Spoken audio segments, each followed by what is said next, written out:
Hi, this is Faith with theinspirededge.com coming to you today. We are going to make apple pie in a jar. Been on this awesome canning kick lately and been canning everything I can pretty much get my hands on. And I have a friend, Kathy, of Fire Drop Design, that I mentioned I had made this and she wanted the recipe. So Kathy, this one is for you. Anyways, what you are going to start with is you need to get your bottles sanitized and hot. Now, we use pint jars at our house just because there's only 3 of us and we typically don't, eat that much. So we use pint jars, but you can use quart jars for this recipe. Just double the amounts on everything if you're using quart jars. You're going to start out with 16 to 20 apples. I used Golden Delicious apples for this, but you can use any apples that are your favorite that you would bake in an apple pie. That's the key to keep in mind, is whatever you would bake in an apple pie is going to be good for this recipe. So you will slice your apples, peel your apples, core your apples, and simply set them in the jar. Now, when you do set them in the jar, make sure that you squish them down a little bit as you go along so that you get lots in there, because they will, after you put the syrup in, they will float to the top a little bit as they settle. This is a settled jar of apple pie. If you can see that very well. And you can see at the bottom how there's more, because it all floats to the top. So make sure that you get them squished in there quite a bit, and leave about a ½ inch headspace at the top.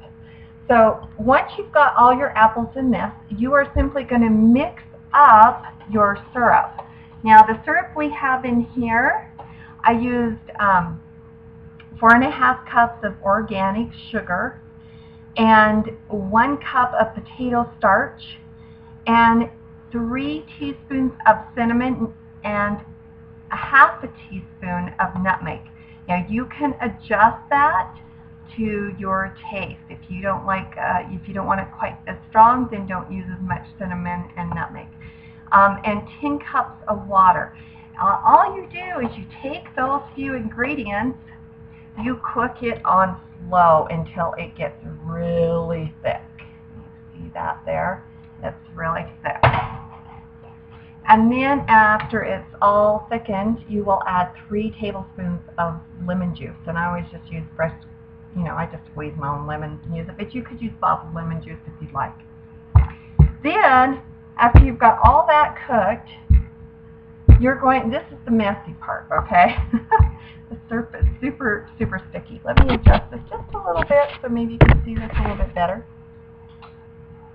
Oh, this light is probably blinding you a little bit. Let me turn that off so you can see better. You're going to put, I would recommend you go buy one of these funnels if you don't have one. It's just a canning funnel, and it will fit perfectly in the top of that. You're going to put your, let's move these over so you can see this a little bit.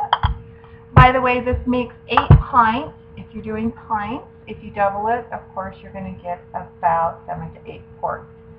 You're going to pour this syrup in, and it is thick. It's going to take a little while for it to go down.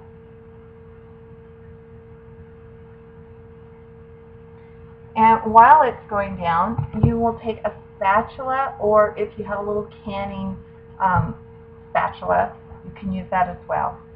And you just start letting it get around those corners and get all the way down into the bottom.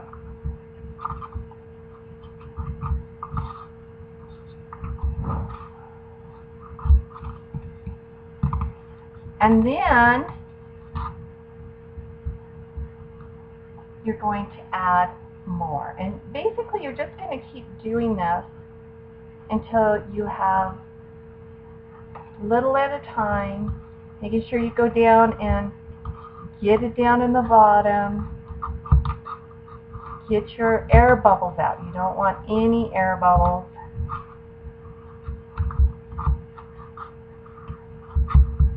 Air bubbles are bad when you're canning.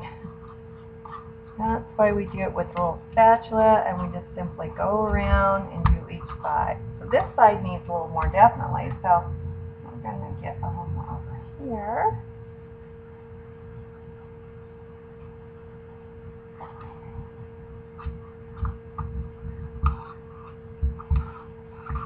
And once you get all of them, make sure you're getting the air bubbles out as you go along. That's the other important thing. No air bubbles. And it starts to fill up. Make sure your air bubbles are at the top. As you go around, fill up.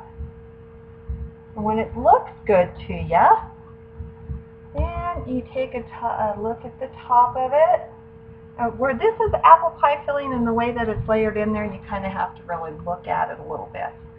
And then you put just a tiny bit at the top to finish it off.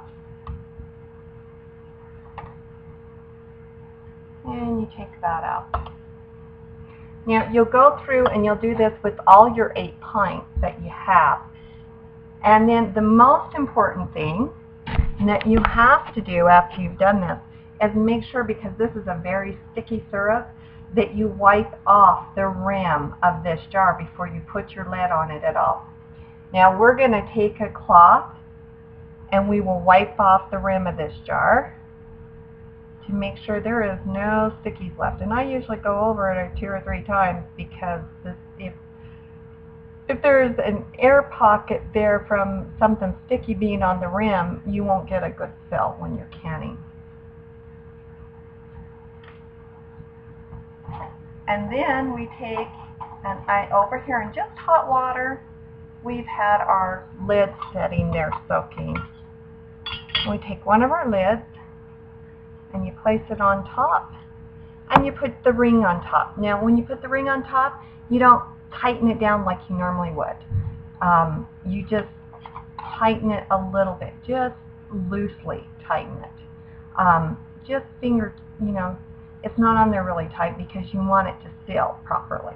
So you've got that, and you can see what that looks like.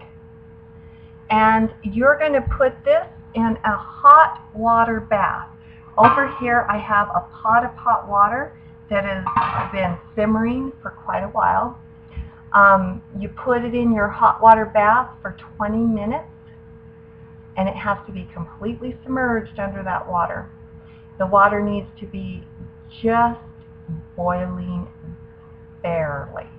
So once you get it to the boil point, I usually turn down my hot water, so it's just barely, because you don't want your bottles to cling together, so you don't want a rapid boiling bath.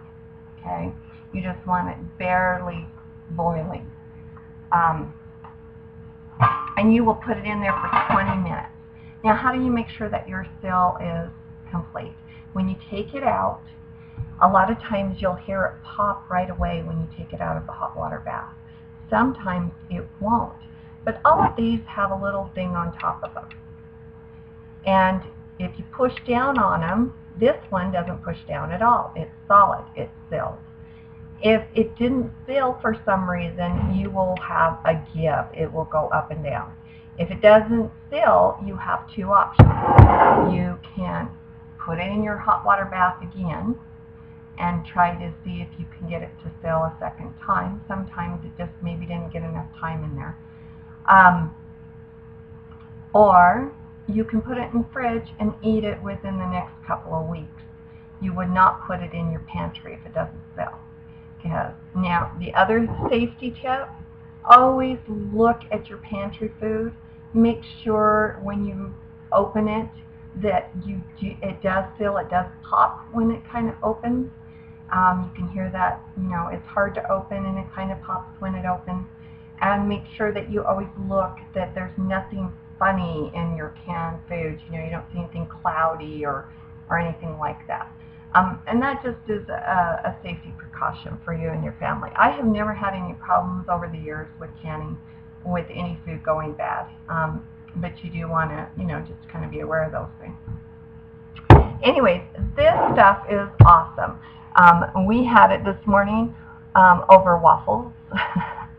And then a couple nights ago, we made a great gluten-free apple cobbler out of it, and we just simply put it in the bottom of the pan, and then I made dough that went over top, and we baked it in the oven. And I will also put that recipe out there with this so that you can find it.